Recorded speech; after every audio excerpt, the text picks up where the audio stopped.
Affaire Bahongla, l'état profond se réveille. Imaginez. Vous vous réveillez un matin. Votre avocat, celui qui vous défend, celui qui a signé une lettre explosive qui a fait trembler le palais d'Etoudi, a disparu. Il se désolidarise. Il renie publiquement la lettre. Il abandonne. Et pendant ce temps, une machine judiciaire invisible s'est déjà mise en marche contre vous. Pas sur la base d'une plainte officielle. Pas sur la base d'un dossier solide. Mais sur quelque chose de bien plus dangereux, la volonté de ceux qui tiennent les rênes du pouvoir dans l'ombre. Bienvenue dans l'affaire Bahongla. Une affaire qui n'est pas une simple querelle de filiation. Une affaire qui touche aux fondations les plus profondes du système BIA. Aux secrets les mieux gardés d'un État qui sait tout, contrôle tout, et punit quiconque ose parler. Et aujourd'hui, nous allons tout décortiquer. Jusqu'au bout. Partie 1. Contexte des faits, quand un avocat prend la fuite. Pour comprendre ce qui se passe aujourd'hui, il faut remonter au 27 avril. Ce jour-là, une lettre circule sur les réseaux sociaux camerounais. Elle est explosive. Elle est signée du cabinet Rufin-Maillan. Et elle réclame quelque chose d'impensable dans le Cameroun de Paul Biya, des tests ADN. Des tests ADN impliquant le chef de l'État lui-même. Vous imaginez le séisme que cela représente. Dans un pays où on ne prononce pas le nom du président sans baisser la voix, un avocat vient de demander qu'on prélève l'ADN du patriarche de Mvomkar. Ce n'est pas une lettre. C'est une bombe. Mais attendez. Parce que 3 jours plus tard, le 30 avril, quelque chose de troublant se produit. Le cabinet Rufin-Maillan écrit au lieutenant-colonel, chef du SCRJ, le secrétariat à la recherche judiciaire. Et dans cette lettre, il dit noir sur blanc, « Je ne me reconnais pas dans cette correspondance ». Il prend ses distances. Il se désolidarise de son propre client. Sous pression? Par calcul? Par peur? On ne le sait pas officiellement. Mais une chose est certaine, au moment précis où la température monte, au moment précis où l'affaire devient nationale et internationale, l'avocat lâche la main de son client et disparaît dans l'ombre. Et c'est là que les choses deviennent vraiment intéressantes. Parce que la nature a horreur du vide. Et dans cette affaire, le vide a été comblé par une figure dont le seul nom suffit à faire réagir les chancelleries étrangères. Partie 2. Le conflit, Alice Ncom entre en scène et le SCRJ révèle sa vraie nature. Le même jour, le 30 avril, 2 avocats se constituent pour défendre Georges Gilbert Bahongla. Maître Alice Ncom. Et Maître Garcen Medou. Permettez-moi de m'arrêter sur ce nom. Alice Ncom. Ce n'est pas n'importe quelle avocate. Ce n'est pas une avocate de droit commun qui défend des affaires de droit foncier ou de contentieux commercial. Alice Ncom, c'est une voix internationale des droits humains. Primée par Amnesty International. Reconnue par les instances panafricaines. Respectée par les institutions européennes. Quand elle se constitue dans une affaire camerounaise, les ambassades bougent.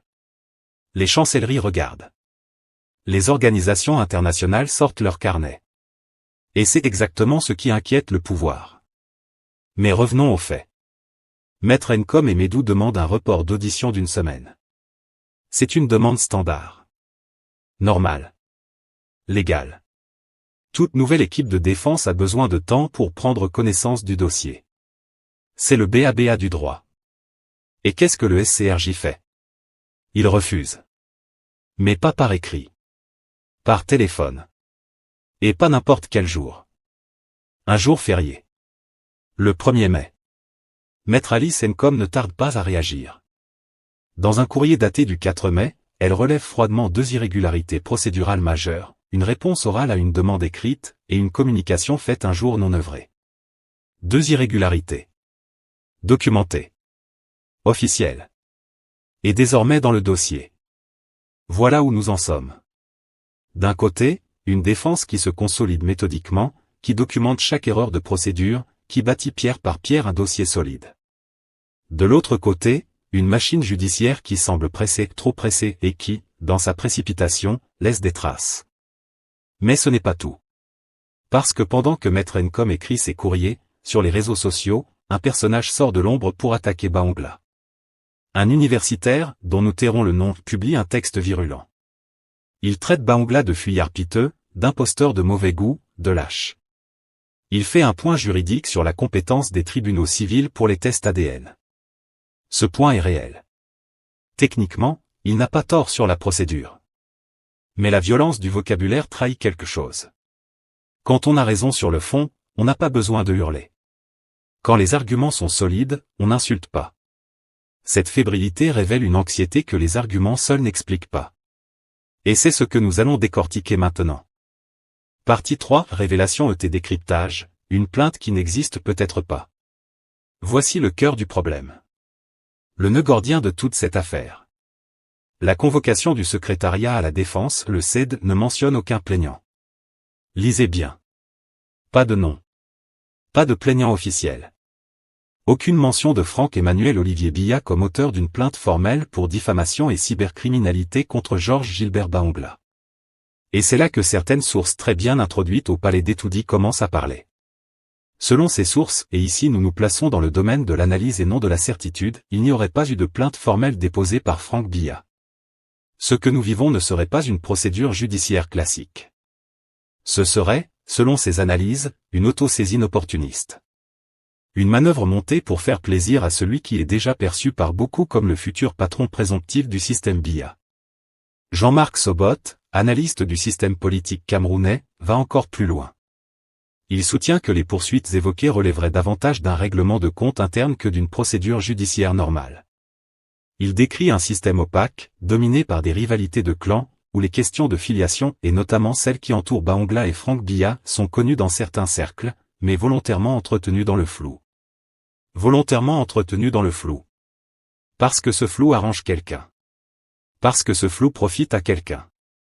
Et selon Sobot, ce quelqu'un, c'est Paul Biya lui-même. Revenons sur le tandem qui serait à la manœuvre. Selon ces mêmes analyses, l'idée de punir Bahongla ne procéderait pas d'une plainte. Elle procéderait d'une machination politique orchestrée par le duo Ngo, Galax et Toga. Deux noms du sérail. Deux piliers discrets du système. Qui, d'après ces sources, auraient activé la machine judiciaire non pas pour rendre justice, mais pour faire taire. Et Jean de Dieu Momo dans tout ça? Cet éternel second couteau du système, toujours là où les coups se préparent, est lui aussi cité parmi ceux qui trouvent leur compte dans cette agitation. Mais voilà le paradoxe absolu de cette affaire. En cherchant à faire taire Bahongla, le système a produit exactement le contraire. L'activisme judiciaire anti-Bahongla n'est pas la preuve que Bahongla n'est pas le fils de Paul Biya. C'est une preuve d'autre chose. Une preuve que quelque chose couve. Une preuve qu'une nuit des longs couteaux se prépare silencieusement au sommet de l'État. Partie 4, analyse satirique et décryptage profond, le secret le mieux gardé du Cameroun. Permettez-moi maintenant de vous emmener là où les médias camerounais n'osent généralement pas aller. Pas dans la rumeur. Pas dans la diffamation. Mais dans cette zone grise entre l'histoire officielle et la réalité vécue, que certains observateurs et analystes commencent à documenter. Qui est vraiment Paul Biya? L'homme qui règne sur le Cameroun depuis 1982 est souvent présenté comme le patriarche Bulu de Mvomkar. Mais selon certaines analyses historiques, Paul Biya n'est pas Bulu. Il est Yezoum. C'est sa mère, Anastasie et un Gaël, qui étaient Bulu. Son père, Étienne Mvondo Assam, était un catéchiste Yezoum qui avait émigré en terroir Bulu. Biya, qui ne s'exprime jamais en langue Bulu, même à Mvomkar, il parle à tous en français exclusivement, est, de fait, un frère Yezoum par la lignée paternelle. Détail supplémentaire troublant, selon ces mêmes sources, Biya n'est pas son nom de naissance. Le patronyme de circonstance, Biya, aurait été emprunté chez un ami de la famille. Lorsque les médias évoquent le fameux « clan Nangaï Boko », peut-être faudrait-il se souvenir que Paul Biya est lui-même le chef de ce clan, qu'il n'assume jamais publiquement. Mais ce n'est pas tout. L'affaire Bahongla vue de l'intérieur de la famille. Georges Gilbert Bahongla a grandi dans la famille Biya avec le statut de fils du frère aîné du président,